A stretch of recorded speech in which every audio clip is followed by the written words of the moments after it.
ចំណុចគួរធ្វើនៅពេលទើបតែប្រឡងចប់ទី12ថ្មី1កុំគិតច្រើនពេកអំពីលទ្ធផលអ្វីដែលយើងអាចធ្វើបានយើងបានធ្វើរួចហើយ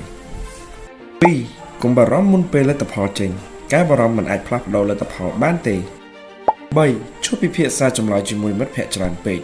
ការដឹងថាខ្លួនឯងខុសប៉ុន្មានមិនធ្វើឲ្យលទ្ធផលផ្លាស់ប្ដូរទេហើយអាចធ្វើឲ្យកាន់តែបារម្ភ4សម្រាប់នឹងធ្វើអ្វីដែលខ្លួនចូលចិត្តមើលភាពយន្តស្ដាប់តន្ត្រីអានសៀវភៅឬចំណាយពេលជាមួយគ្រួសារ5ថែរក្សាសុខភាពគេងឲ្យគ្រប់គ្រាន់ញ៉ាំអាហារឲ្យបានល្អនិងសម្រាកខួរក្បាល